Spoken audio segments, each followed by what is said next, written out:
So it looks like I'm also hosting today. Yeah, why not?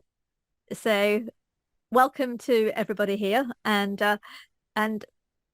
we hope that for those of you who are new and those who have been joining us regularly will come again. So we are Word Up Pompey, and for those who are joining us from internationally, we are based on the south coast of the UK, and we have members who come from all across the south coast, some from London, some towards Brighton, but also have a fair number of international followers and speakers too. So on the screen that slides from Herb, you'll see our Twitter handle, obviously now called X, and it's at WP Pompey, and also our UK Slack. So for anybody who has not been used to the WordPress contributor space before, we do all our communications on an instant messaging tool called Slack. And for the UK meetups, we use the UK Slack. And for the people who are contributing, which I hope many of you will do or will start to do, we use what is called the Make WordPress Slack, and we'll put all these links on the website and on the meetup entry too. So as we're not meeting in person, I don't need to do our fire escape ones. I've got on my list here, so that's good. And I'm just going to check in with Herb and Drew, the two of the other co-organizers, and there's more as well, just to see if there's anything else that they want to tell people.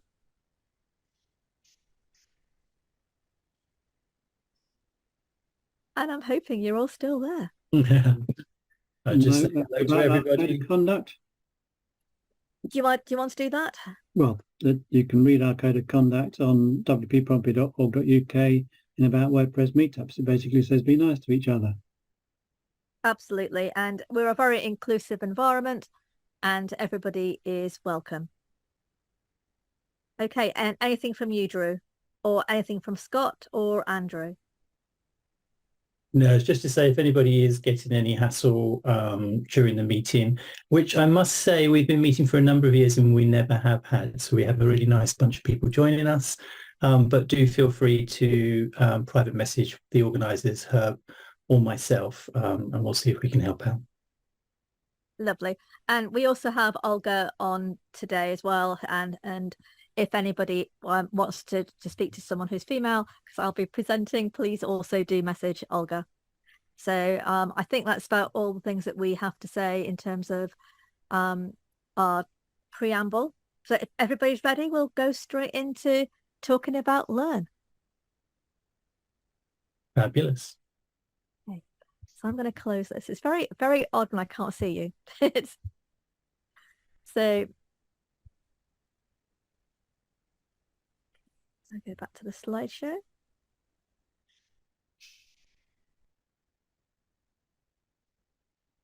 All right, now can everybody hear me okay? Or do I need to move the mic more towards me?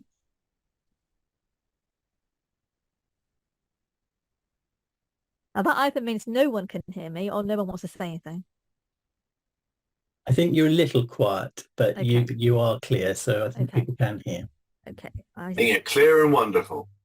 Lovely. I turned my headphones down because I realized that I'd had you all on big blast voice. So I'm hoping that hasn't changed the microphone too much. Is that a bit better? Yeah. Okay. Lovely. Right. Well, can change hats now. So I'm here today to talk about how to use and contribute to learn.wordpress.org. And so it's really nice to see so many people from local area and further afield. And it's just brilliant that we have a chance to welcome people from other places too. And if you know anybody who is trying to learn WordPress locally, we are trying to see what we can do in terms of in-person meetups too. So for those who I've not yet met, I'm Abha Thakor and I'm a communications and tech consultant and trainer. And I've been involved with learn.wordpress.org since its launch in 2020. And I led the analysis on the recent individual learning survey, which we're going to be talking a little bit about as well. I've also been involved with contributing for WordPress to many years. and have a really strong belief in how this software and the community can help make the web a more accessible place, and enable people to develop the skills and learning regardless of where they live and what barriers they may face. And we know from the work that we did prior to Learn WordPress setting up that there are lots of barriers in terms of people getting to training, the affordability of training, the accuracy of it, and how much it keeps up with what's happening and what's changing, but also with people having different things that are required of them in their work times. COVID obviously had a big impact. So all of that is part of the thought process for Learn. And I'm very glad to also have helping me today is Olga Glekla. And she and I have been involved heavily with the 6.4 release. So we've not been around as much as we normally are in this meetup because of the demands of that. And I'm a core team rep this year too. So hopefully I'll get to see more of you when I relinquish that hat in January and get to do more local things. Oh, I've got beeping. Has anybody else got beeping? Okay, all I can hear now is lots of beep, so I'm not sure what's happened there. So this is the URL that we're going to be talking about, and there's lots and lots of other websites out there that claim to be learn.wordpress.org that aren't. And I will just say that as a heads up, that I've had lots of people say to me, I've done this course on here and it makes no sense. It doesn't apply to what is on the dashboard. And people have used the word learn WordPress, which is fine as a verb or as a terminology, but it's not the same site. So if you are trying to learn things and you can set up your own learning record, this is where you go, and all you need to do is to log in with a make WordPress account, and we can send links to anybody who doesn't know how to do that. So learn.wordpress.org basically is an open source platform, and it's available for anyone to contribute content in any area that they feel that they have a particular learning or expertise. And hopefully you'll be seeing that some of the pages scroll up as I'm talking, just showing you a very small amount of the courses, tutorials and lesson plans that are available for you to use free of charge and are provided and produced for users at different levels. And one of the things that is really wonderful about this initiative is that it really is produced by the community for the community. Yes. There's a bit of black stuff that seems to be censoring part of your slides. Oh. That bit there, yeah. This bit down here, this panel. Hmm. Okay. Oh. It's not letting me remove that. Let's have a look. I was thinking that it's just a glitch in my side, so I was aware that this is global thing. It's the horizontal panel, is it, at the bottom of Zoom, and it's sometimes it lets you. What, the sharing thing? It only lets me click leave. Oh. And meeting info normally is you untick it and it'll go away, but it hasn't done. So okay, that's it. Does that now solve that for everybody? Nope. Okay. Oh no, it's gone now. It's gone. No. Okay. Yeah. Okay, lovely. All right, so this project, the aim of it was to make sure that people in different time zones, people when they were able to learn, were able to do so, and that they could create a record for themselves and a record that they could show other people of what they've learned. And that's what has been built into Learn, but it is a constantly evolving product.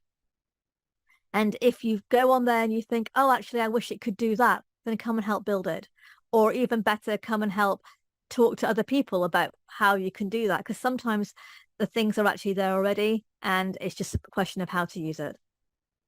So the key thing and part of the development for this was that it needed to be at a time what works for you, but also it would be part of a contributor journey. So if anybody is new to the project and hasn't heard that term before, the idea is that as people get more confident, they learn more about using the product or using and being part of the community, being organizing events or being a speaker or whatever that entails, from WordCamps to meetups like this. They could also share their knowledge, which would also be a way of encouraging them and helping them move on to other development that they would want to do. So the training team in 2020 took over the stewardship of Learn WordPress. So before that, it was an initiative that lots and lots of different teams in the Make WordPress community were contributing to. So to be part of what is on there or to use it, one of the myths is that you have to belong to the training team. And that's completely untrue. You don't have to be part of any of the contributing teams to use the material. If you want to comment on the material or make it better, if you want to create your own resources, then yes, you will need to join the training team. And there is so much help available, mostly on GitHub now as well, that you can help curate content, and other people will be there checking the content, not as in a way that is meant to be difficult or unhelpful, but encouraging. And we have set criteria about how content is reviewed, which is very similar to commercial things that you will find. So we found that a lot of people will come and contribute to training and to what's on Learn so that they can do this and they can practice to further careers that they might want to have in the training environment.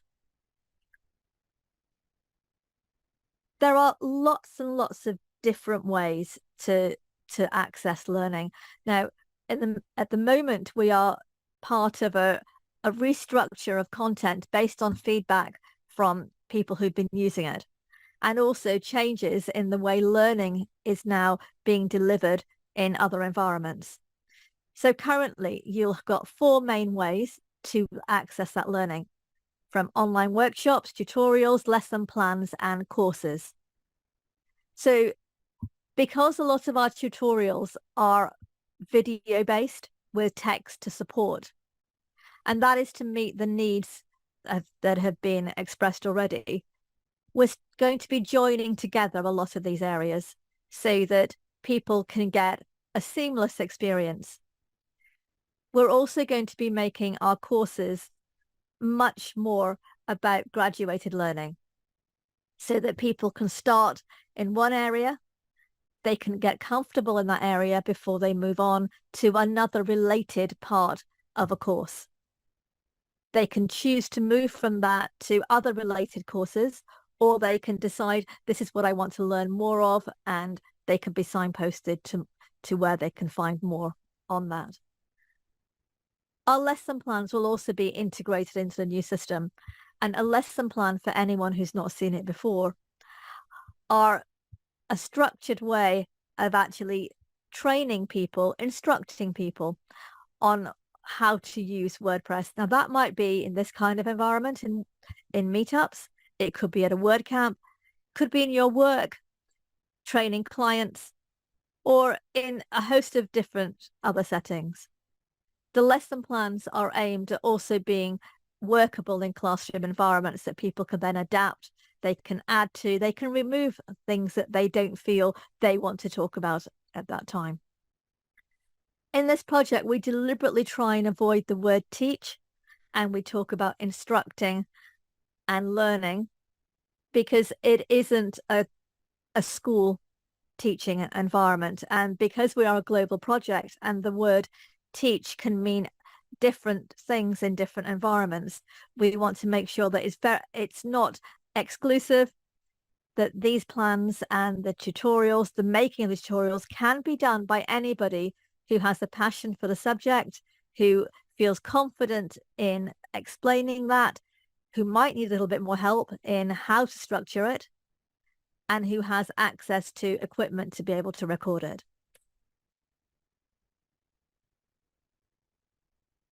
All of these things are free to use for the end user.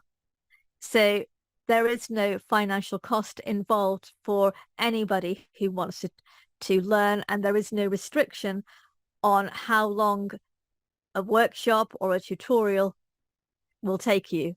If you need to go back and relearn something, for example, I'm now relearning something on the command palette because it's changed in 6.4. So on my learning schedule, I've gone back to relearn the bits around that to make sure that I understand how it's now changed and I can use it and I can explain it well to clients. The playback facility works well for that also. It means that people can stop, they can practice on their own websites, they can practice in a test environment. We do recommend generally in a project not to try new features on a live site for the obvious reasons. If it goes wrong, that's a live website. There's also now a 4-hour test site that you can download and you can use not only for practicing items on Learn WordPress, but also if you're coming to test a release, if you are coming to test a ticket and to see if a patch works, you can use that facility if you don't have access to your own test environment. Again, all of these things are aimed at empowering people and making it easier for them to learn and to use WordPress in whatever way they are comfortable with or want to aim at. As it says on the slide, you'll find coding demonstrations, you'll find basic topics as well, like what is WordPress and how do I set up a host. The tutorials, when these figures were created, was January, and there was 130 plus short how-to videos, which for a platform that's only been really live for just coming up to 2 and a bit years, that's not bad. And all of these have been created by contributors. Some of the tutorials now are actually longer, and that's part of the reason that we're changing and restructuring items on here. So for example, the latest WordPress 6.4 that we'll be showing you shortly is 14 minutes long. We won't be showing all of that today, but it's just to show you how the information is ready and it was up in time for the release launch.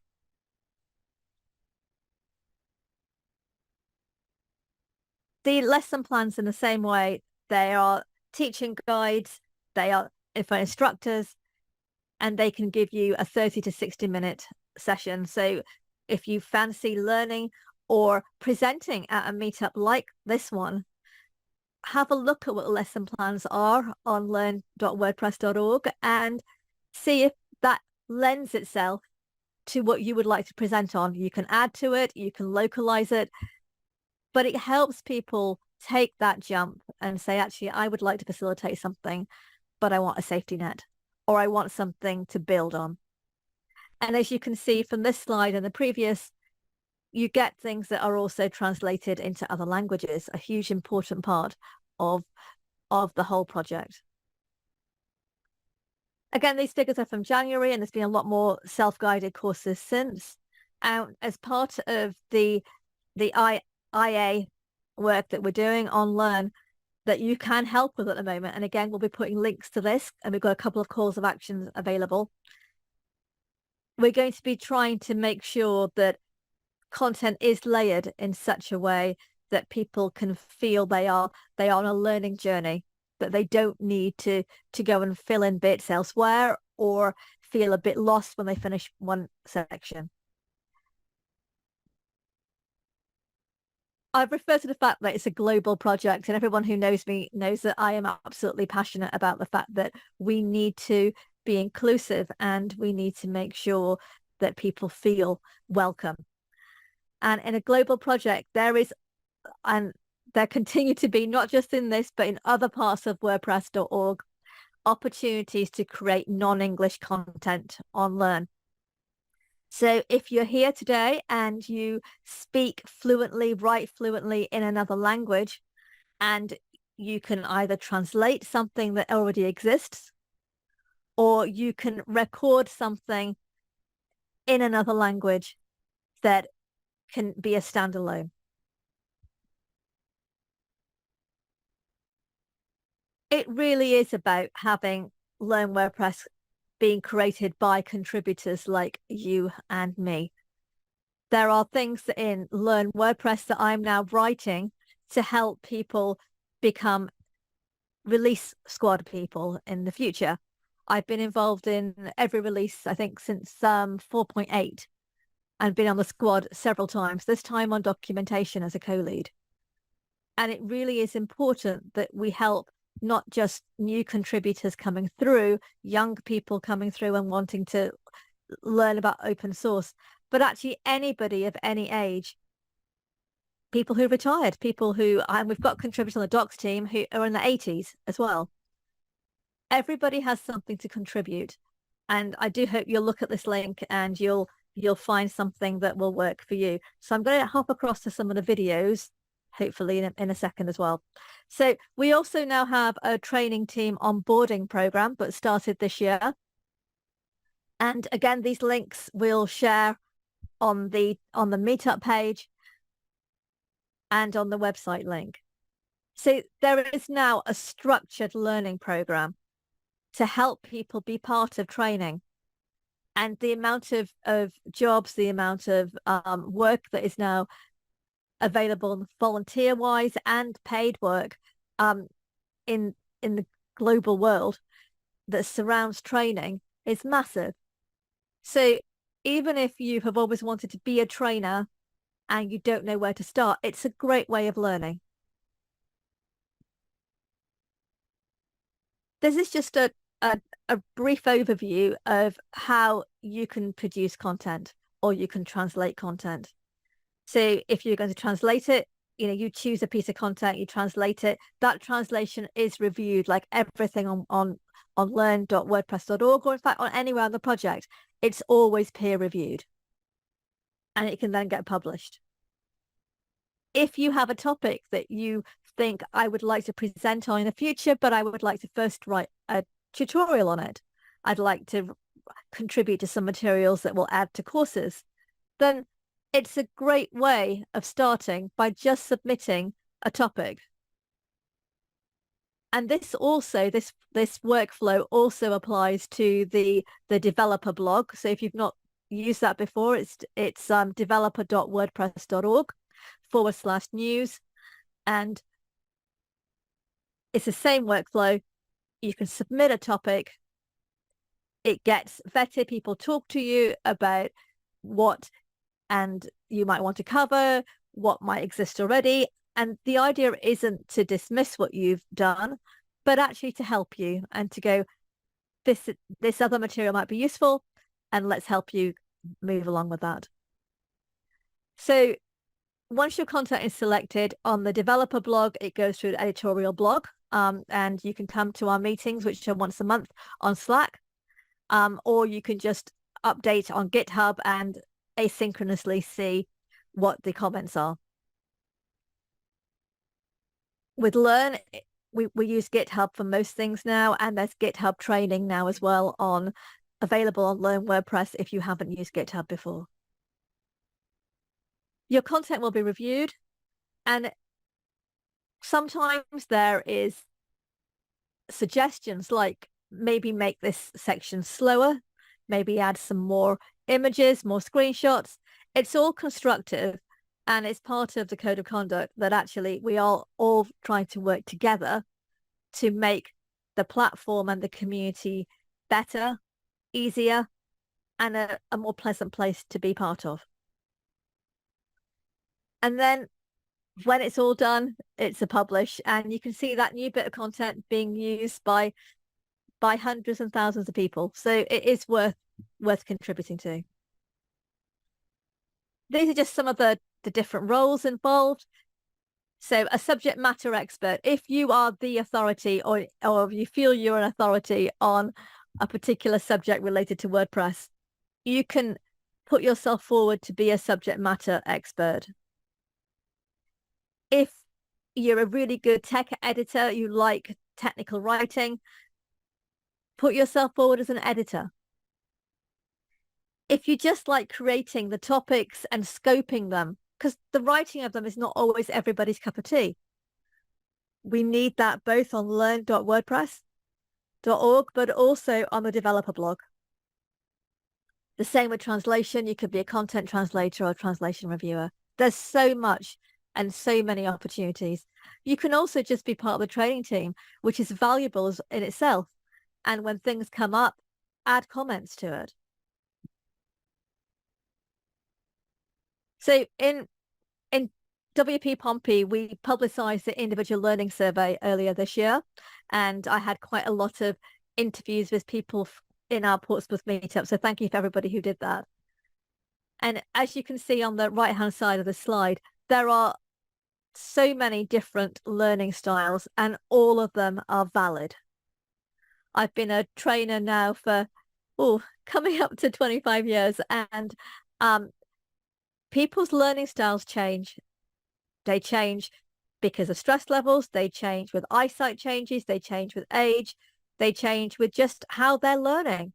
Sometimes people learn to take information in a different way because of a project they've done, because of watching somebody else, because they've learnt a technique. All of these learning styles are valid, and all of us use one or more of these learning styles in how we take information. So if you didn't feedback on the individual learning survey, I'm now in the midst of working out the next few steps for that and how we take some of that information forward, particularly on learning styles, and applying some of the commercial understanding of this to how we can help people learn within the WordPress space. So if you are interested in that, please do message me on this chat or on Slack, and my contacts will be on the meetup too. The question we get asked a lot is, who is learn.wordpress.org content for? It is for everybody. We do not have massive amount of content yet, but it is a yet. The more time that passes, the more releases that go by and people produce content, the more we'll be able to fill that space. So the right hand on the slide at the moment talks about the usual people who we try to have content on the site for. We're increasingly finding that we're working with leaders and managers of businesses who are saying that this is what I need someone who is going to come to work for me to know. A lot of that work also underpinned the creation of learn.wordpress.org. So if you are in that area of work and you think, actually, I don't want people to come without these skills, come and talk to the team. Come and say, this is what I would like to see them be able to do. It is about structured learning and pathways for that career progression, but also for your own personal development. It's a great way to problem solve, and there's just so many things about learning that help in our normal lives. So these are just an example of the video content that is just available in 1 week in November. And as you can see, these are live events. They're also then recorded, subtitled, and they appear on the website on Learn as well. So it just shows you that the content volume is growing. Don't be put off by the fact that your topic might not be up there yet. Come help make it, or make the case for why it's important for someone else to make it. So using Learn WordPress to contribute to core, there should be a link in that one, and we'll come back to that in one of the videos I'm going to be playing. Olga has produced this contributing to WordPress core guide. There's also a couple of others made by Paul Byron, which are excellent too, and they help you working out how to contribute to core, but also how to be part of a bigger tech environment. Because a lot of the things that are listed on those bullet points are things that if you're working for a tech company and you're working on the development side or the product development side, you will need to be able to know how to do.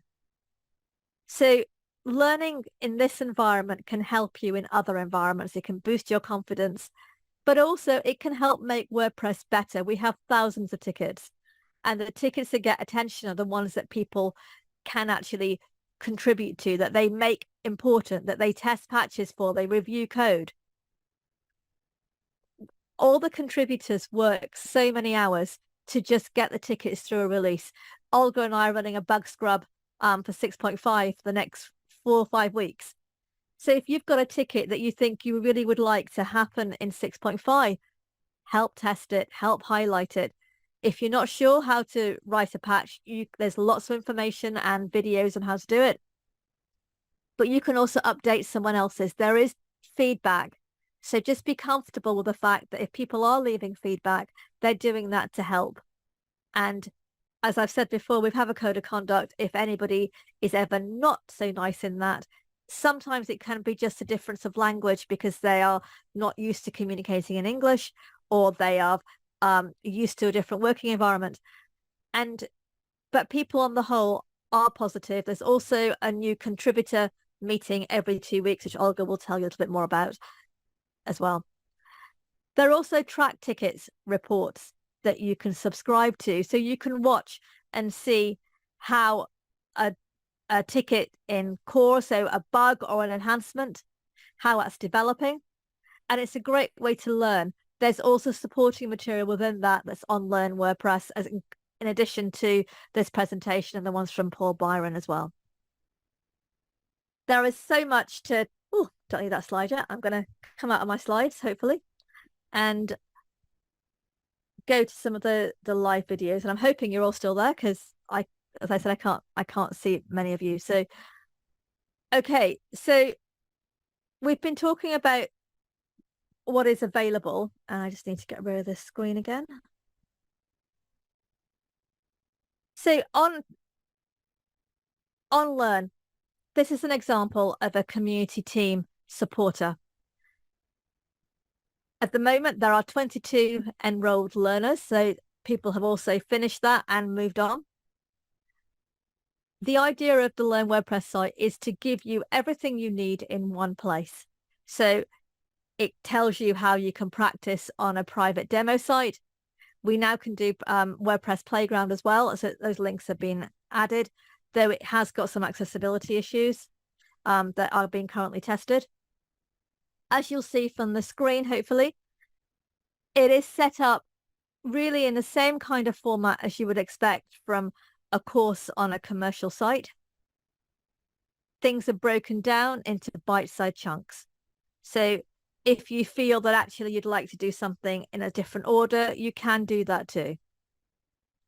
So I set this one up before I came to you tonight, and you'll see I've completed some of those. I have others to complete. So it can help you keep track of your learning.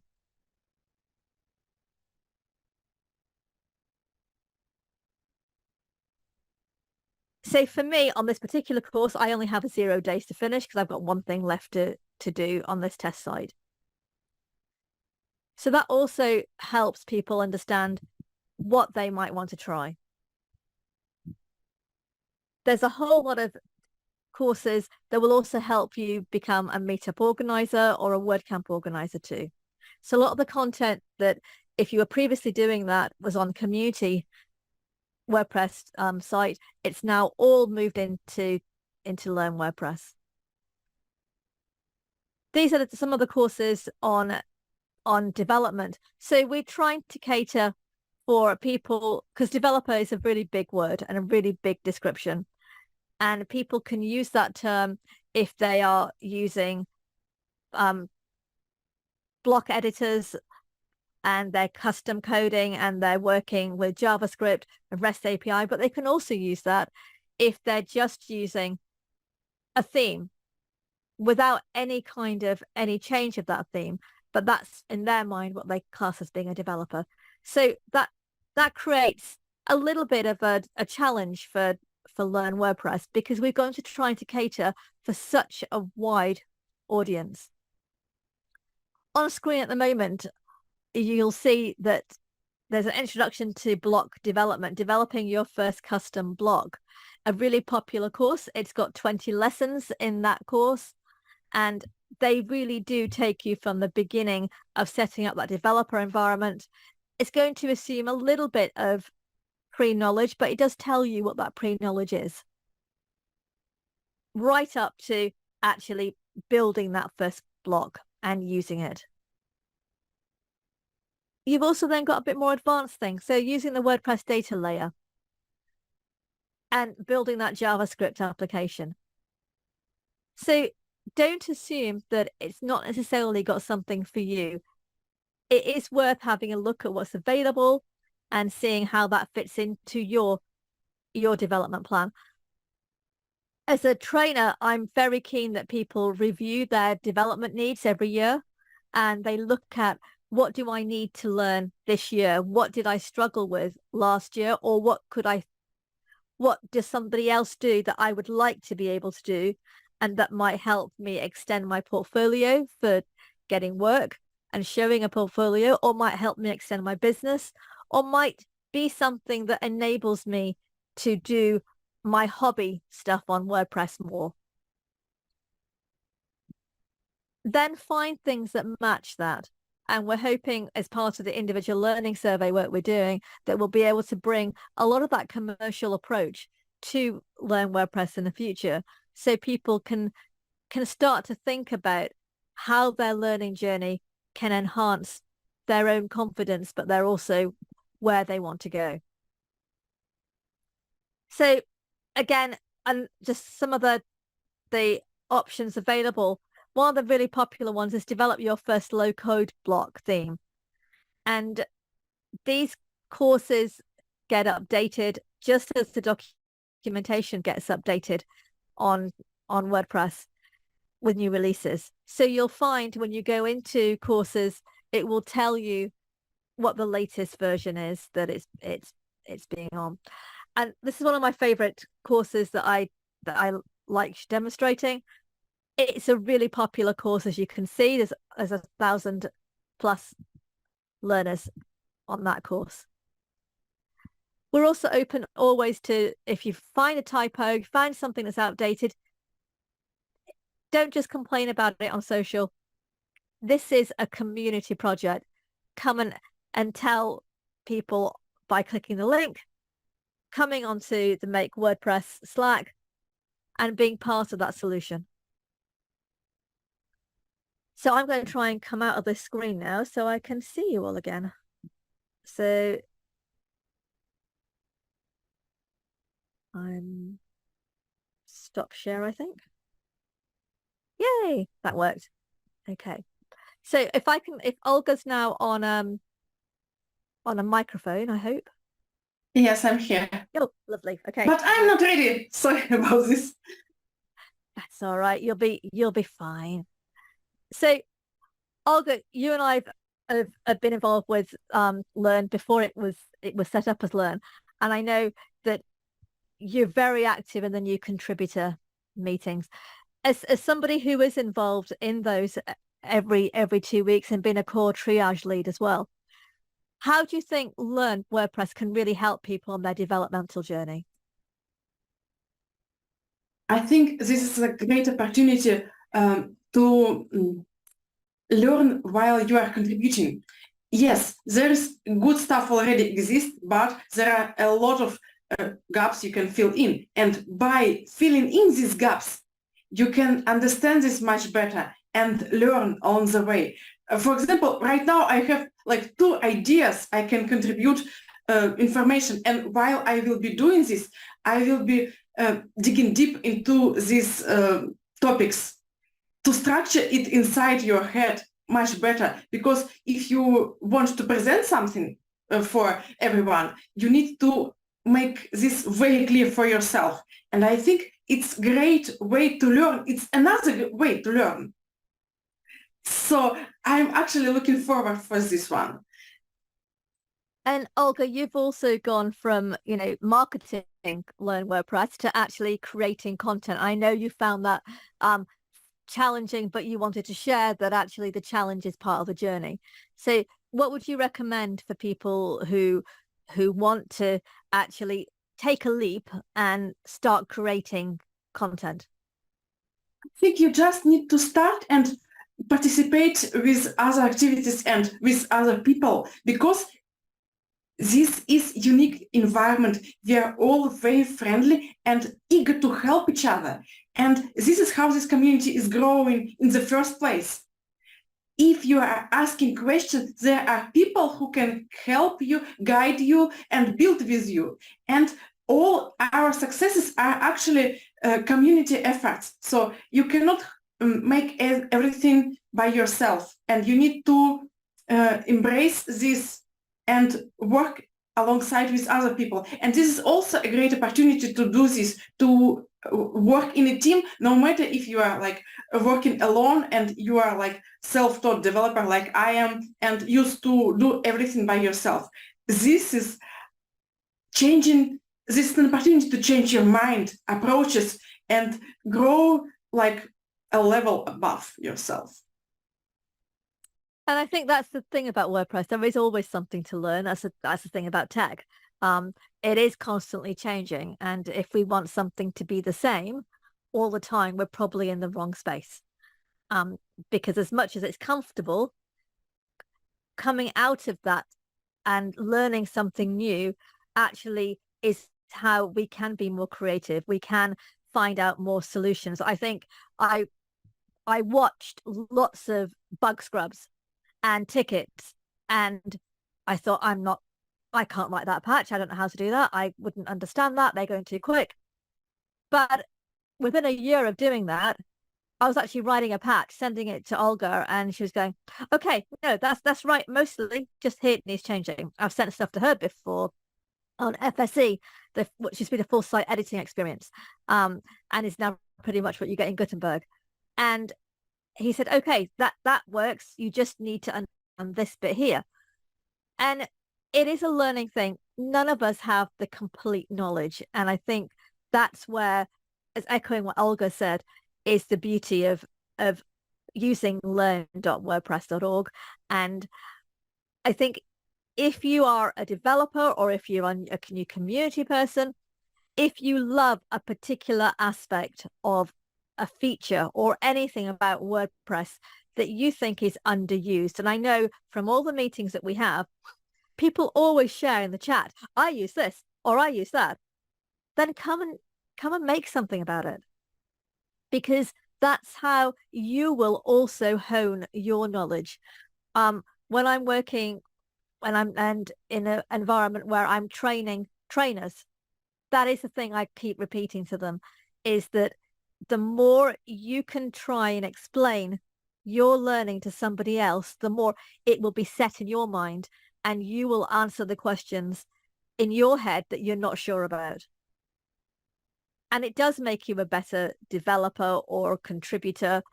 But it also, if for people who don't want to work as a developer, but just want to use WordPress in all the things that it can do now. And we all know it's a big jump from the classic editor. We know that for people who are learning and having to relearn how to do things, that is really hard. And only yesterday there was a meeting trying to help people understand that, and to say that we need to do more to help that. It is so much easier to use WordPress in many ways if you are coming to it fresh now. And with the next few releases, that will become even more so. But there are things to help. And those courses are bite-sized chunks. You don't have to just do it in one 4-hour session. You know, when I was learning PHP, it used to be like that. It used to be that you would spend 17 hours in one room trying to get it into your head, by which point you hated the environment. And but the idea of this project is not to do that, is to do things incrementally. And if you find actually that you have a better way of teaching it, then make it, or comment, show them what they're missing. I've got another question for you, Olga. For if people are wanting to take courses on Learn and they haven't ever been doing anything before, is Learn suitable for that? Definitely. But you need to make it piece by piece. If you are trying to like eat an elephant, you will be lost. It's definitely I think it's a catch everyone can stumble upon. Like you want to make things quickly and be successful and do everything, but you need to prioritize your things. So you need to make a plan and like a lesson plan. And I think lessons plans are very great for this thing. You have lesson plan and you are going point by point with this plan and you will not be lost. So I think this is a good opportunity for self-development, self-taught, for people who used to do things by themselves. So lessons plans is definitely the thing you can look upon. One of the misunderstandings about the platform too is that it's public. So people think that their learning journey is being seen by everybody else, that their scores are being seen by everybody else. That isn't the case. And I'm quite surprised how many times people tell me that they think that that's the barrier they can't get past. Your learning journey is your own account. Nobody else has to see it. If you want to share it with your employer, you can print it off. You can show them a screenshot. You do not have to just be put off by the fact that you think you're learning in public. You are learning in public in the sense that you are sharing with others. They're also every day of the week, practically, an online workshop that you can join and you can learn with others around the world. And again, they're free to use. And you don't have to subscribe to anything. You can just go along to the site and pick something that works for you. I'm gonna bring in Drew, hopefully, who's hopefully I can do that. Can I do that? I'm looking at her. Can I'd see if Drew can mic himself, unmute himself even. Hi, yeah. Hi, Drew. Drew, you're a great advocate of online learning. Is there Yeah, anything definitely. that you can recommend to people here that you found has really worked for you in terms of online learning as a developer? Well, I think that the nice thing about online learning is that people can normally find a tutorial that meets their learning style. So if people like to read blog posts, then you can read and you can follow the steps. If people like video, they can watch video. And I was interested in how Learn has been developing with regards to that, because some of them are text-based tutorials, some of them are videos, and I really do like this sandbox that's available on some of the tutorials where people can literally try out what they're learning in a fully featured WordPress installation before they then go and try it in their own site. So I think it's been put together really well for people to explore and hopefully learn a bit more about WordPress in the process. Thanks, Drew. I'm going to go up to Herb, if I can ask him to unmute. Lovely. Herb, you're a great advocate, not just for people coming to meetups and learning together. What would you like to say in terms of meetups having access to things on Learn so that they can actually run tutorials during an event? I can't actually think of anything to say about that. Explain the question again. For meetups like Pompey, Yeah. what would you like to see on learn.wordpress that will help meetups be able to take content like we do from Yoast or from other providers, and we run in a meetup session? Would something on blocks be useful? Something Well, more on they're already group there. I blocks? mean, one of the questions we had last month from a person who didn't actually attend the meeting was, how do I go about developing a useful block, is what we asked. And of course, we didn't know what a useful block was, but I just pointed him in my slide to a whole load of lessons and tutorials on block development, which I wasn't aware of until I went for that little search. And it looked like each one of those things would have been a really useful thing to do. What it doesn't do is, of course, help him decide what a useful block is and how to be creative in block development, provide something which is a bit more than an accordion or a slide or something. And I think that's where what we're working towards is the developer blog, bridging that gap. And we're starting to use much more case studies. So if you use WordPress or a feature of WordPress in a certain way that others could do it, like the one that Herb just described, then those make really good content. And you'd be surprised how many people, when we publish the new developer blogs, will come back and go, that's a great, I now know how to use that in my environment or what I need to do it for, because they've got the live illustration and people are sharing what they did, how they coded it. So do check out the developer blog as well, and I'll try and put a link in here as well while we're talking. The has anyone created content for a learning platform before? Steve, what kind of content did you produce? Training materials on going back. This is going back a long way. Servicing a digital magnetic tape drive. So how to train the field service engineers on how to run the diagnostics and repair all the major components in the field. And did you find that helped cement your own knowledge when you did that? Well, as I helped design the tape drive in the first place, it definitely would have. No. All right, but it was the last job we did before we released the product to the field. So we had to have the training materials out there and run train the trainer sessions. Yeah. And then the product was then available to be sold and supported in the field. It was a long time ago, but I used to write lots of technical documentation, instruction manuals on how to do things. My last one was a 250-page document on how to build a particular flavor of a Microsoft cluster server for a particular application.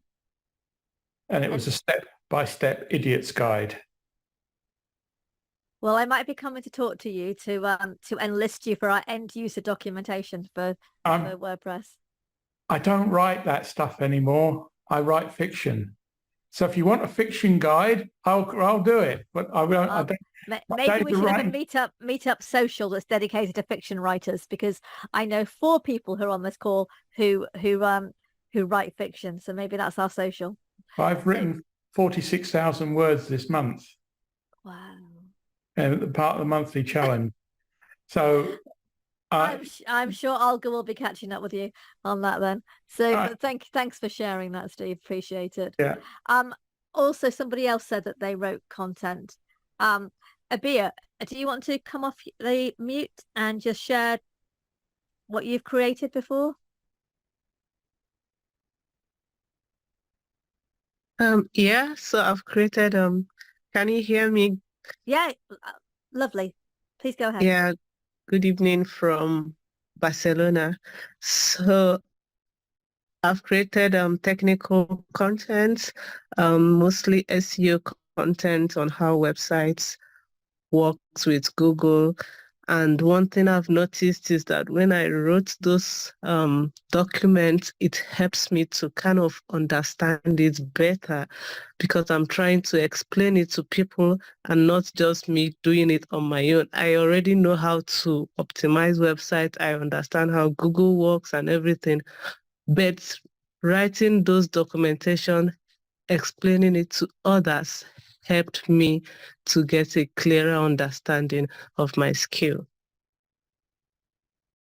Absolutely. And that is one of the best things about being involved in any kind of training or documentation is that not only do you know your subject better, but you also can find new things and answers to things that you weren't quite sure of. I know that for a lot of people in contributing to documentation, to core, to training, they may never use GitHub before, but actually learning GitHub is a really useful skill. And increasingly technical environments, non-technical environments are using it for project management. So it is one to try and do. And again, there's training on Learn for it. Abha, when you were writing your documentation and you created technical SEO contents, did you find that you had to think about different learning styles? And was there anything that really, you would recommend that Learn does in the future?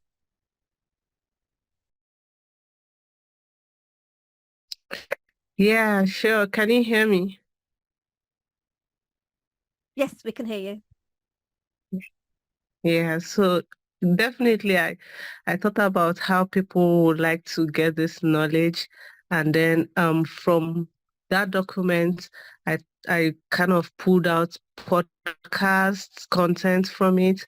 I pulled Sorry, the network seemed to be breaking a little bit. So so I got some content for podcast, content for interviews, and even conference topic, because I noticed that people learn in different ways and different people want to digest the content in different atmosphere. So I broke it down.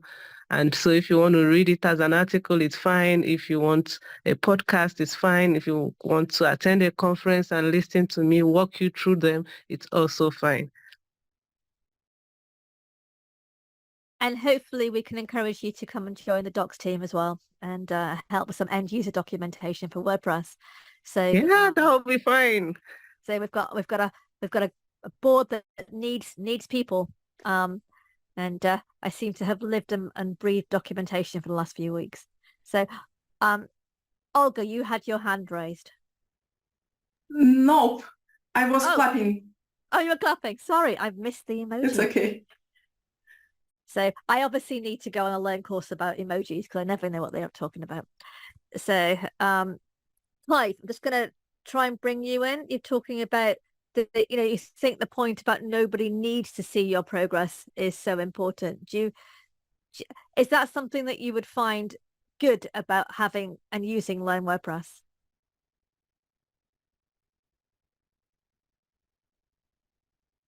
If you're happy to unmute, please do. If you're happy to answer in the chat, please do as well.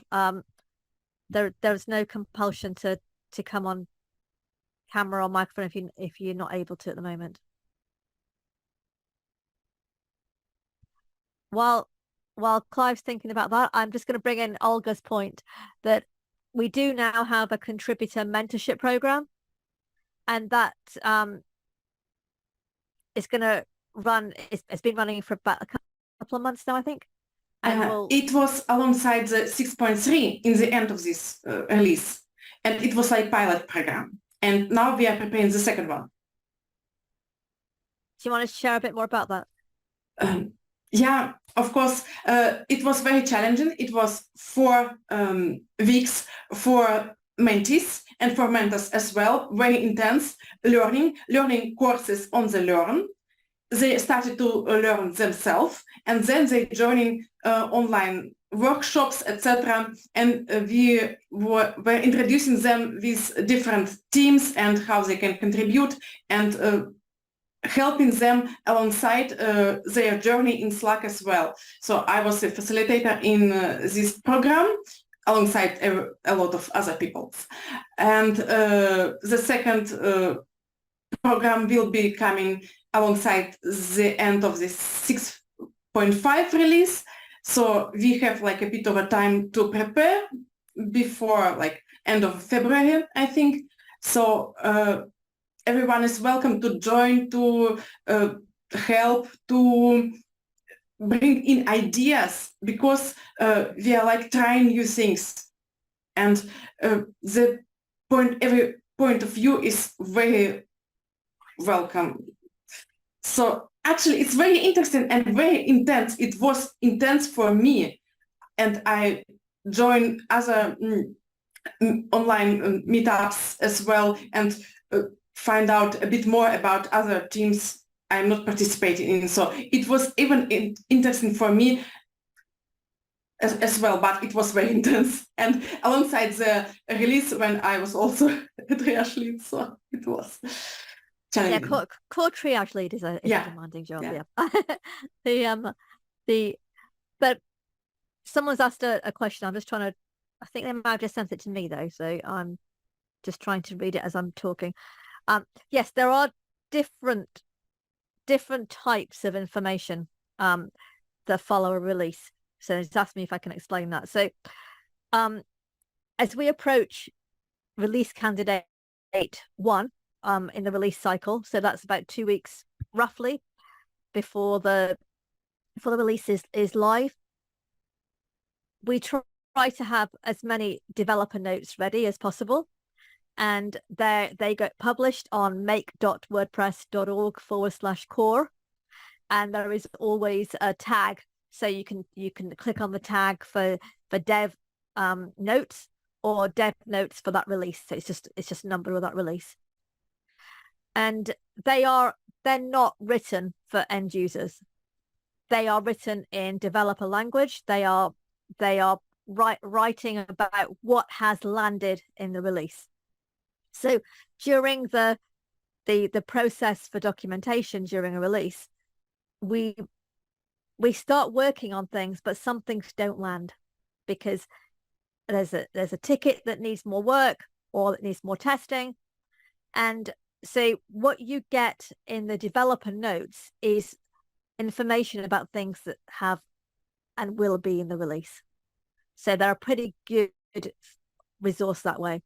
We also put a lot of those developer notes in it, and some of the highlights of other updates. They go into what is called the field guide, and every release will have one. And we published that just, I think, a couple of days before RC2 this time because of the amount of changes on the release. And it was just trying to get everything done, and you're trying to get the same number of people to come in and do the information. So the more people we have contributing, the easier that comes. There is talk about doing a different kind of field guide in future releases that will be aimed more at how plugins and theme developers can use things as well. So that's the documentation side. We also have a whole track for end users that starts when the field guide finishes. So, and again, I'm hoping that Olga or Maher might be able to share the documentation tracker in the chat here. So every single change in a release is tracked. And so for documentation, we will have the developers, things they need to know, and we'll also have what the end users need to know and what changes. So they're all the basic stuff that you'll find. In addition to that, we've got Learn WordPress, and content is being constantly produced for how you can use those new features. We have a number of videos that now come out live to coincide with the release as well, that are at different levels. We have what's new in 6.4, which is our latest release. So it's basically they call it a hallway hangout, which I think it's a reference to WordCamps, but it's a live video session where people can join. You can watch the recording, you can read the transcript, and it talks developers through what's in that release and the kind of things that they might find useful, what they might need to be aware of, what's changed. And sometimes the changes are not because of a change in WordPress, it's because something that WordPress is trying to be compatible with has changed. And therefore there are changes in terms of what we need to do as well. So, and that had an effect this time on some of the things that didn't land in 6.4, but I'm hoping will land in 6.5. So you have that, and then on top of that, we now have the developer blog, and the developer blog has every month it has a newsletter type post that shows you everything that's new in WordPress over that last month, and it is aimed at medium to advanced developers. It's still accessible for those who aren't, but it's a great thing to get. And I'm hoping if Maher and or Olga and Alina are available, they can put a link to that in the chat as well. And as I've said earlier, we're trying to get more use case studies and use case articles, so of how to use these features, because that's really how it cements knowledge and people share, and we can take the software into doing even more wonderful things than it can do already. The learn stuff, the more we have case studies, the more we have more advanced learning, then that material can be produced as well. So there is a lot of different levels of information. I hope that answers the question. If not, please put a message in the chat. You can change your setting to put it to go to the meeting group chat, and then anybody else can answer the question too. So if someone didn't know, that's how you do it. And if you've messaged someone directly, it tends to default back to that, which can be a bit confusing on Zoom too. Has anybody else got any questions that we haven't touched on already? You can go back to ask Clive that question again if you like, I think. Clive, is that all right? So you said that it was a really important thing that people's learning journey wasn't public and they could decide and be in control of that. Would that encourage you to use or to advocate for people to use Learn WordPress? I think my experience is that I've learned it through the need to transition from a print designer through to an online designer. My clients believe that I'm the expert, and I like to think at their level I am. And I just think that I just think that WordPress doesn't promote itself well enough. It's such a powerful tool. It's such a wonderful thing to be able to use. Okay, I use the visual tools. So I use Elementor, I use Divi, I use different tools, but it's all WordPress. And a lot of what I see comes across as being, you know, it's delivered in Times New Roman. It's delivered for people who understand WordPress, and it bothers me. It's not falling behind. I really know it's not falling behind. I'm with it and I'm using it. But it bothers me that it appeals to people who understand how to use it, whereas the modern platforms appeal to people who want to get onto the web and want to create sites and want to deliver things without having to know how it works. I think, so go ahead. No, go on. I just it bothers me. I love what you guys do, I say you guys, I work in it daily. Yeah.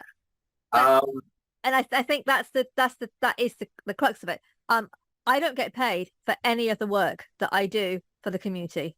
No. None of it. No. I don't work. I'm not sponsored. I do it because I believe the tool should be available to people who can't use it, and it should be available to everybody in whatever country they're in.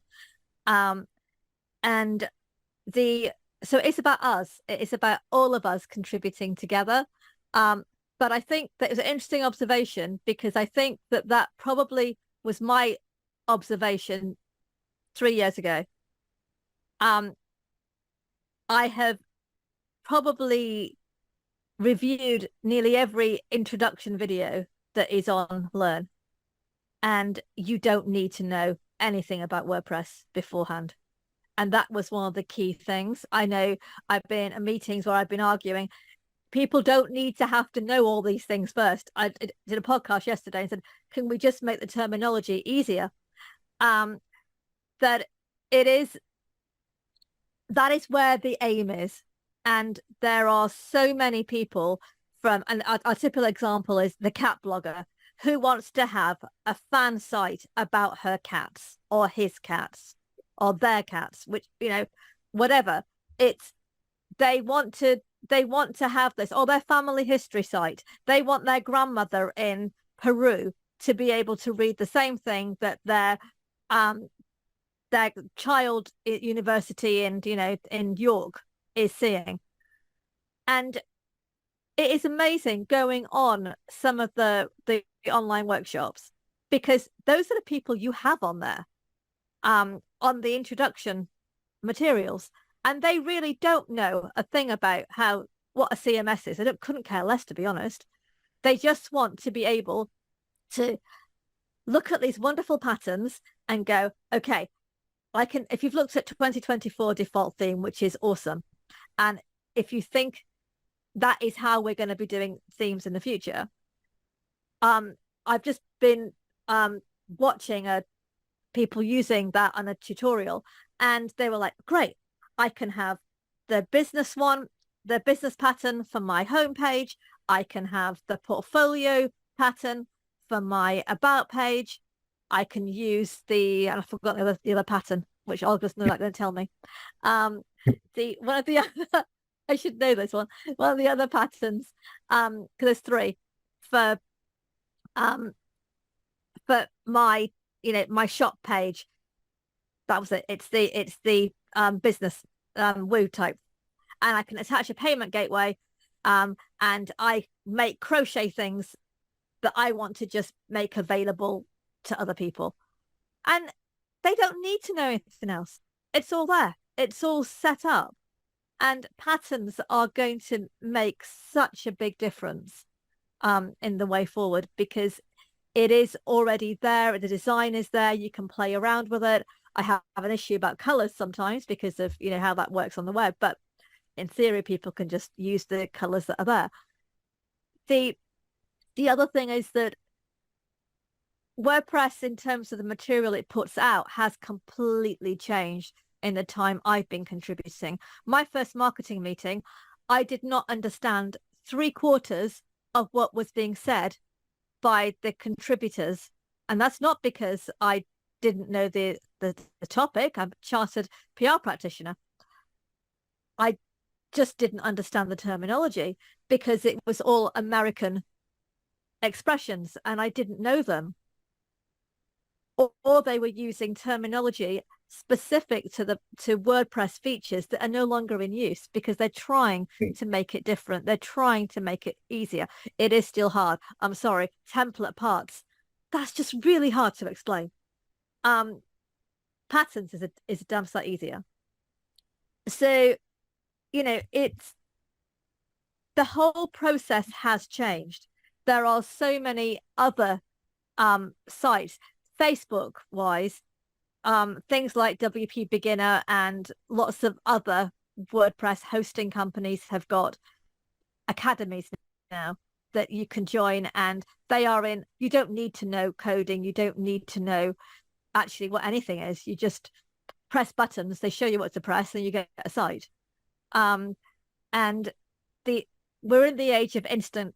It's not instant click. I've forgotten the name of it now, where you log onto your host and you press a button and it creates a WordPress instance for you. And you press the next button and it creates the domain, and it, you pick the patterns and, hey presto, in 7 clicks, you've got a website. I think it's instant gratification. Yeah. Elementor, Divi, all those have really good, platforms and academies now. I think it has changed. And I think if you look at learnwordpress.org, I think you'll find that change, and I think you'll be pleasantly surprised. I'm not saying it hasn't got a long way to go. Everything has always got a long way to go.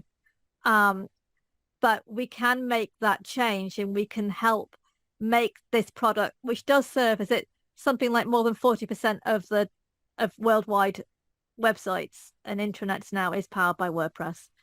It is available in 200 plus languages. That is just awesome. But it has got things that are not that easy. I do as a trainer, I find it hard moving people from a classic editor where they're used to Word to now using the well, not a 6.4 maybe, but in 6.2 I found it harder to move them on to what was there. But at the same time, the jump they're making is actually less of a jump than when I'm teaching people to use Microsoft 97 to using Microsoft 2023 and the Office, which are actually a bigger jump. And I am sure there are times that, I'm sitting in training rooms where people want to throw the computer out of the room because it's such a big jump. There are probably times with WordPress too, but with any software. The only difference is this is our software. This doesn't belong to individuals. It belongs to all of us. And therefore, I hope everybody here, anyone you talk to, can feel a little bit more passionate about wanting to be part of a solution. There are lots of things that I don't like in my contributing journey, for want of a better expression. But I do believe in changing things from the inside. 5 years ago, I don't think necessarily you would have got someone who wasn't American and who wasn't already working for one of the big sponsored companies as a core team rep necessarily.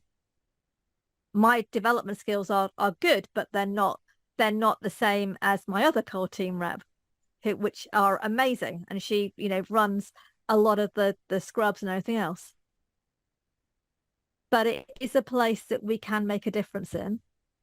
And seriously, check out 2024. There's some really good video that a guy called Richard put out recently.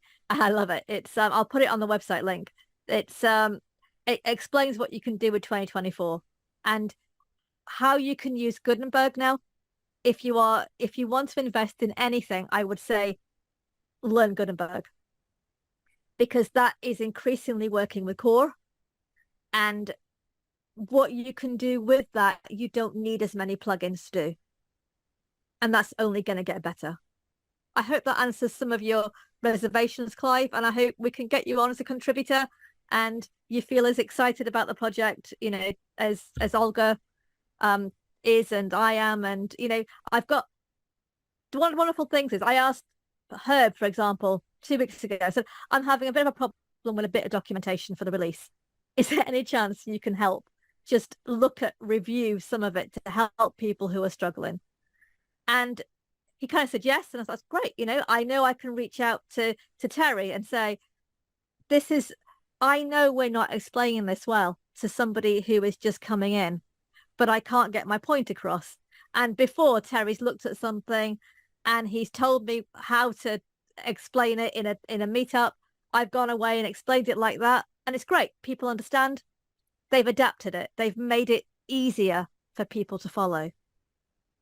But you only get that result from collaborating together, because we all see things differently. There was another question. I don't know if it was from Iber or, I hope I pronounced that right. Please tell me if I haven't. Steve's got his hand up. I can't see any hands. Oh, Steve. Yes. Right. When I came to WordPress in 2010, one of the reasons I picked it up was because it was easy to get a site up and running. All this stuff around the block editor and that has made my mind go fut.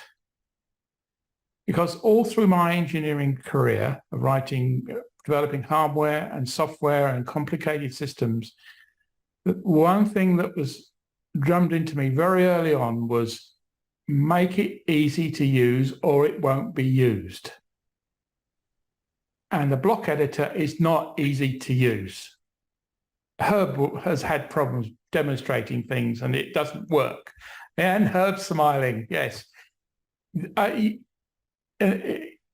just wondering, are you complicating things because of complication's sake and losing fact that one of the big selling points of WordPress was that it was easy to use? Some of the things you said tonight about the 2024 theme and stuff, palettes and all this stuff, I don't want to know that.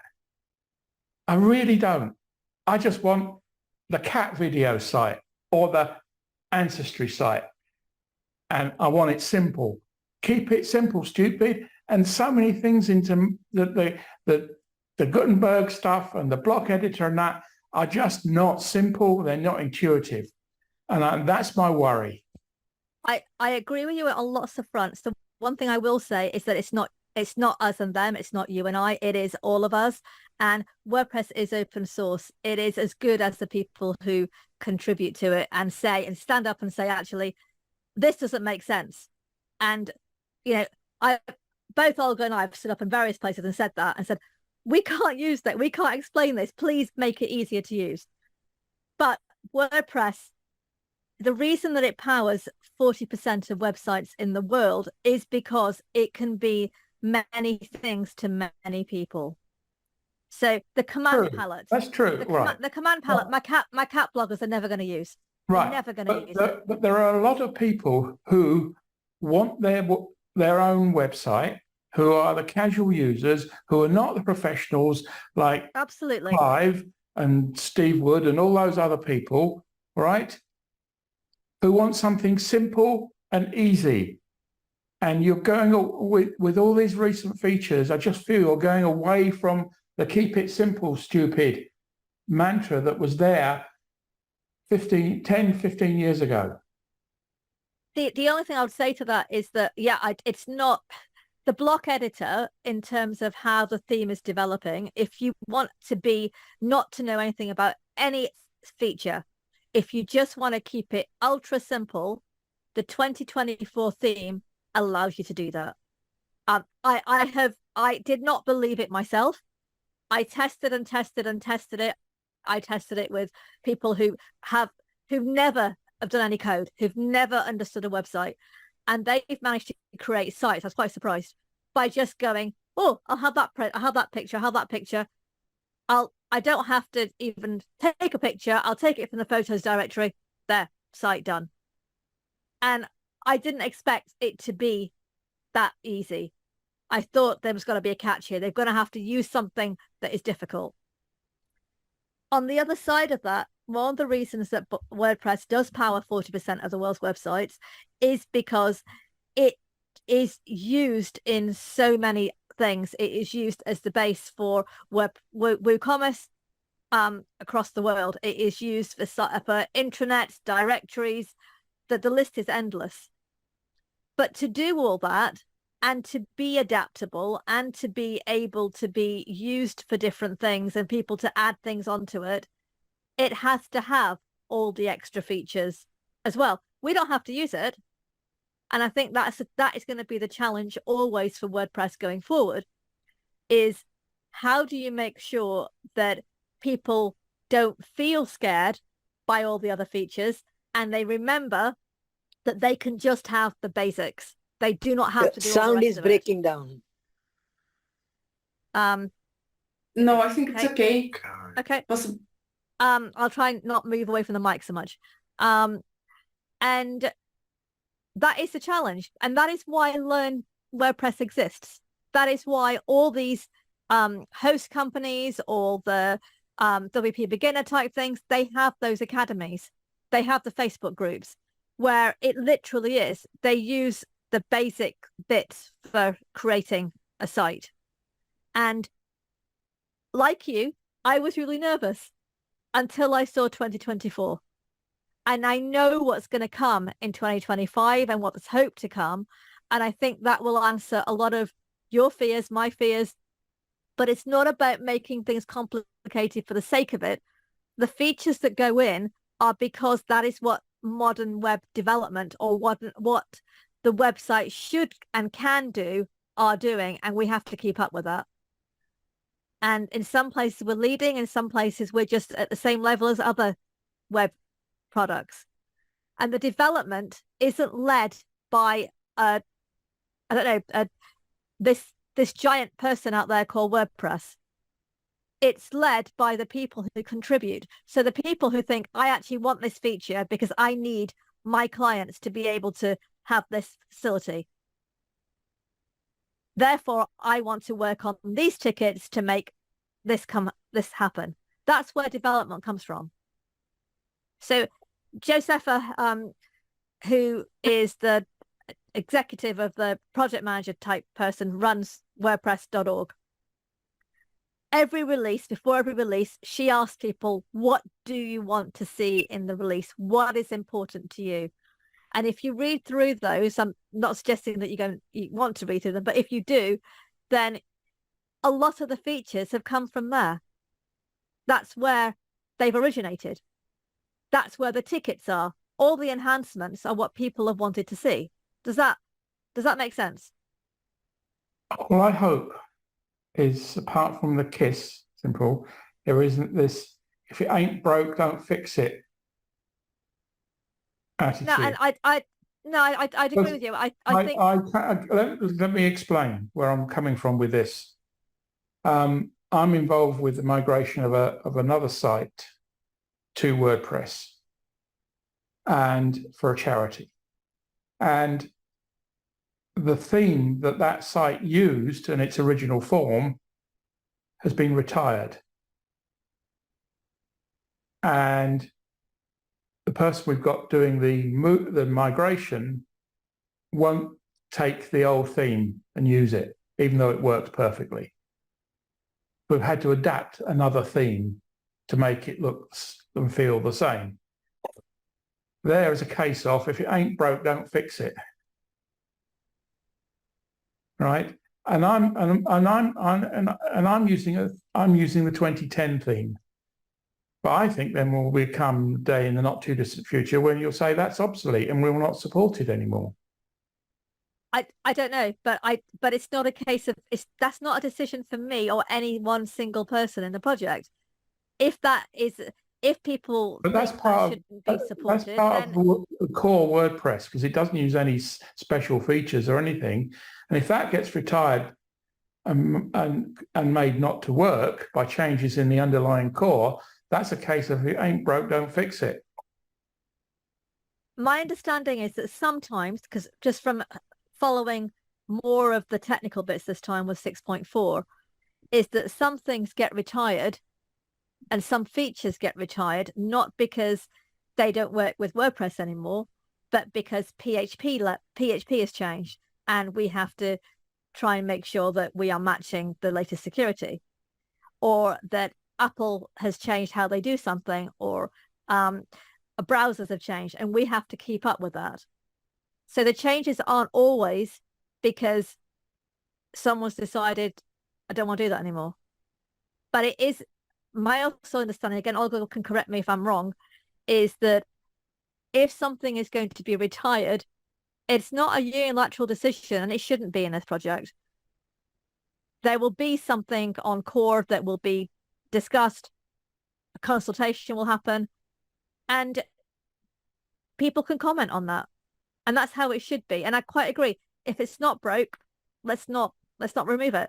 But we have a lot of backward compatibility with WordPress, and that is part of what makes release work really hard.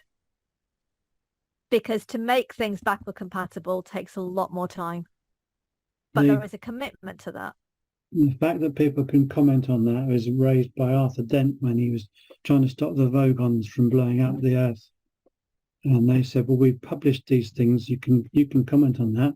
Unfortunately, they happened to be three light years away, so he couldn't. Yeah, but the big difference between that and a project that we're all part of. And I think one of my pet hates, and it is a hate, is the divisiveness.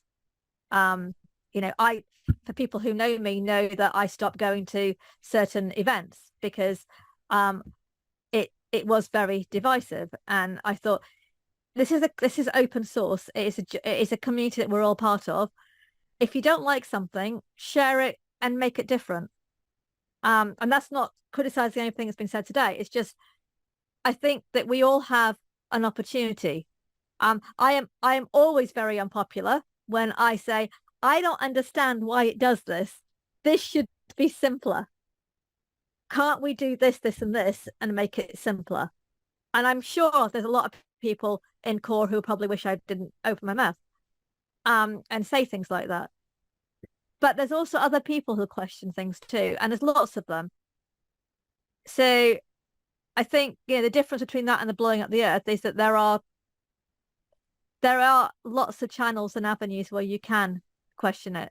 I'm from down here, and I've been a release co-lead 6 times, something like that.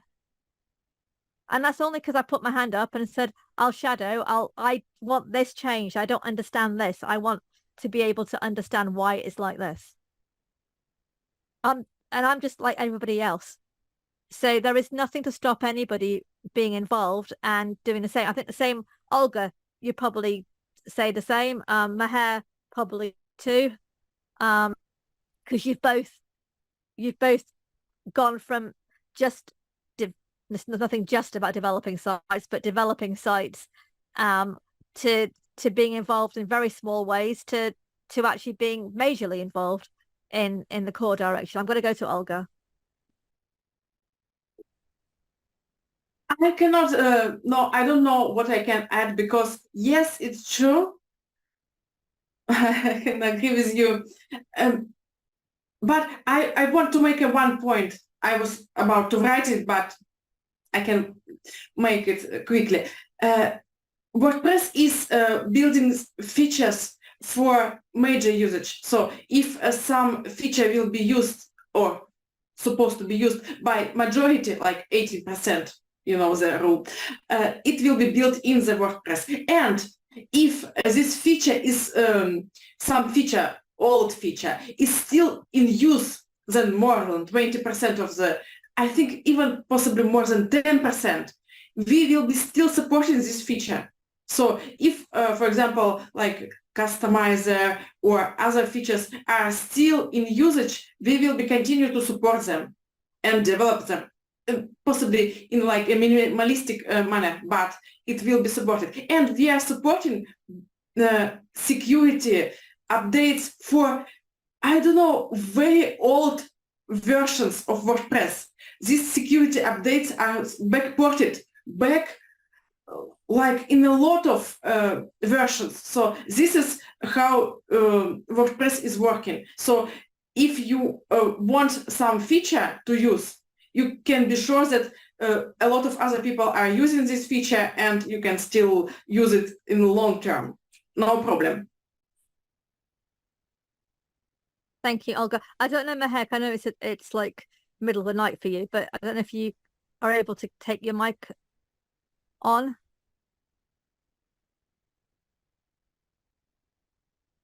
If not, I'll hope you don't mind me sharing your example. So Maher started off in the marketing team many years ago, and she went on to run her local meetup like this, and then went on to get more involved and do her WordCamp.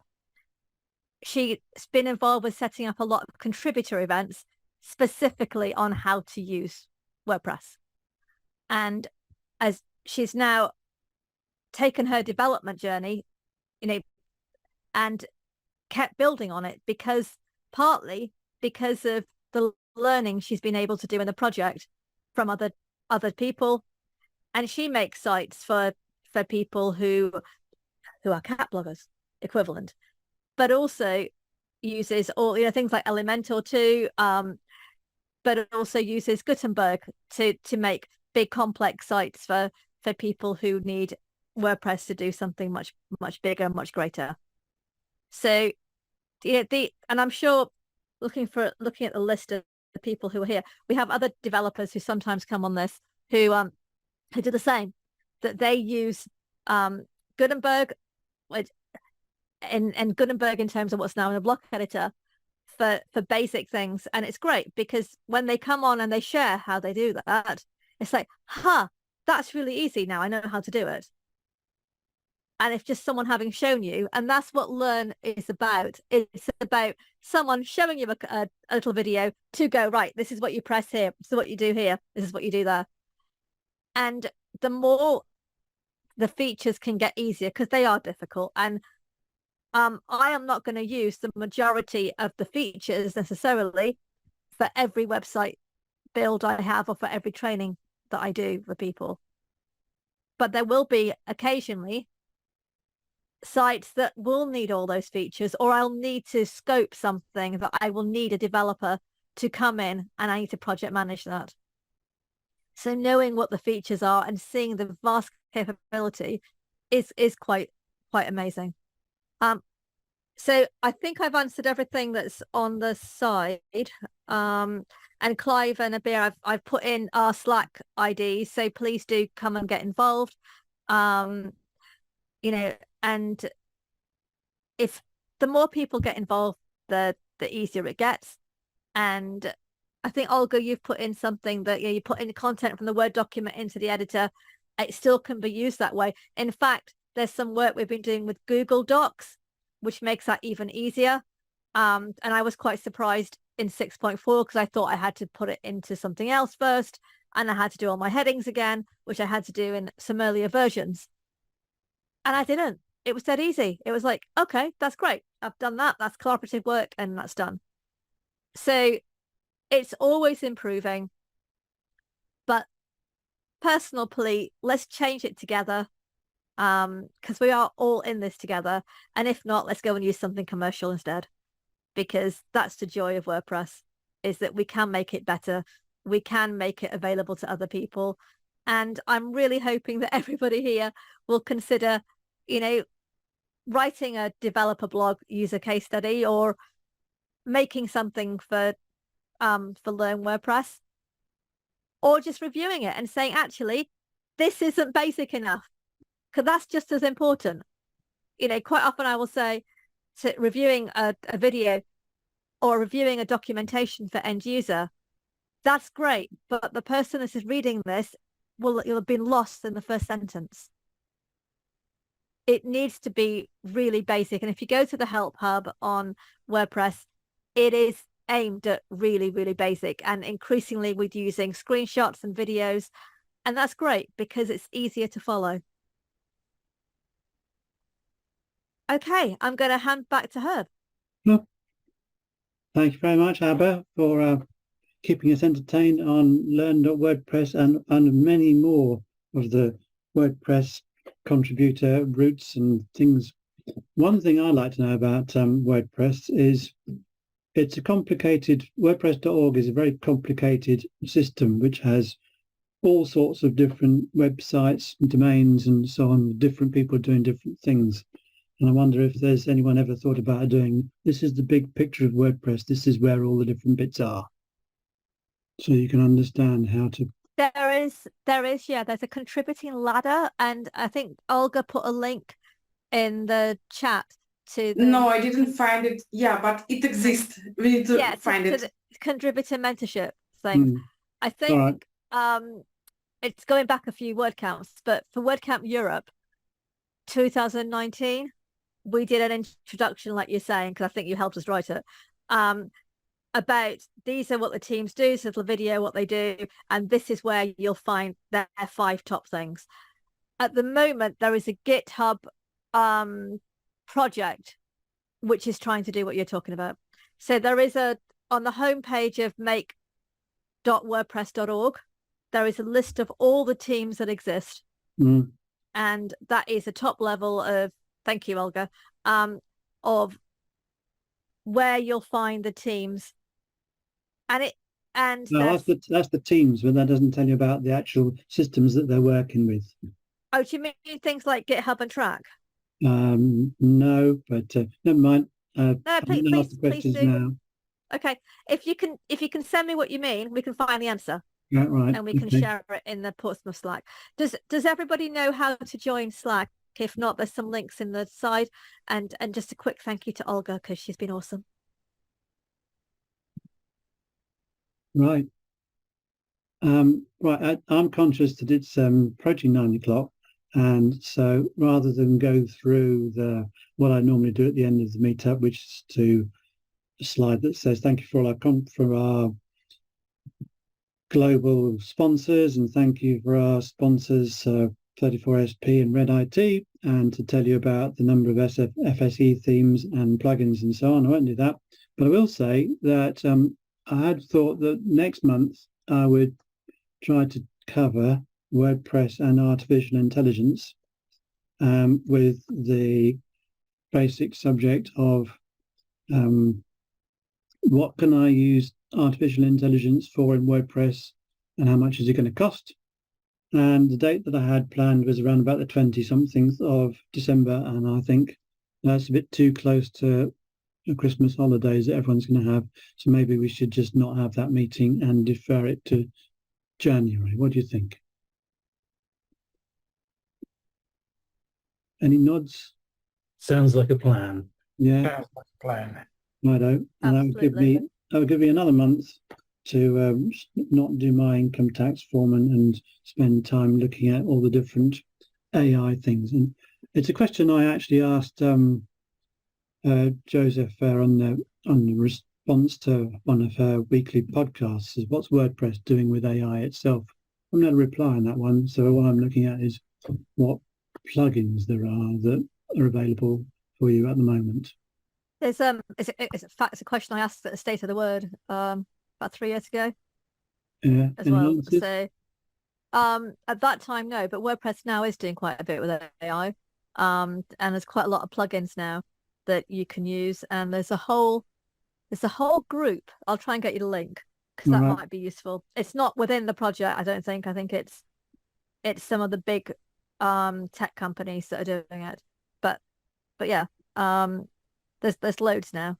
Well, I've been looking at the 100 different plugins, not all of them, and all the different things that people say that you can do, and using AI to answer the questions that it says it can do, and see if I can come up with the answers. It's been entertaining. Cool. And it can make Gutenberg far more fun. There's the AI engine, I think it's called. Yeah. No, and AI Copilot. Copilots and all sorts of stuff, yes. Altis Accelerate was the one that's been the most fun so far. Cool. So does that mean you're going to build one as well? What? A plugin? I've built my own chat. Cool. Basically using PHP's OpenAI or a PHP OpenAI thing. So it doesn't do much more than just a straightforward chat. In fact, a very simple chat. But I've been learning how to ask it questions so that it gives you the right answer. I've just shared a link that WPMU Dev did on AI by March. That's got some pretty good links in about software and stuff. But as well, there was I can't remember if it's available as a download, but there's a book, like a product book about how to use WordPress and AI. I'll see if I can find it. Yeah. So, and there's one on integrating AI and machine learning into your WordPress website as well. I've not seen that either. There are so many different things. Jamie Marsland of PoodlePress does stuff on Gutenberg every now and then, and on his YouTube videos. He's really good. He talks about weird and wonderful things you can do with AI. He had it what's it called? Dubbing his presentation and into a different language. So he was speaking it in English, and it was dubbed into French, and then I think I saw one of those last week, and it used Google Translate, and it was then played back to that locale, and they couldn't understand it. well, it might be the case, yes. But I think he did it in French, and we might have understood. Yeah, I've it. not seen his, but yeah, cool. There's I think Elementor have got some tools now as well in AI. Yeah, Elementor, Divi, all that sort of stuff. I've got an enormous list of it. Unfortunately, some of them you've got to pay for. And you've got to pay an awful lot of money. And you think, what do I want to pay that money for? Well, maybe if we don't have a meeting, then we can do like a Slack discussion to get everybody what they have seen, what they've used. That might help in the meeting when you do have it. I'll think about it. Well, I hope you've all enjoyed being here today. So Yes, we have indeed. Thank you very much. Hope you'll come again. Right, I'm going to click end, and that will stop recording. No, it must stop recording first. Shall I? How do I do that?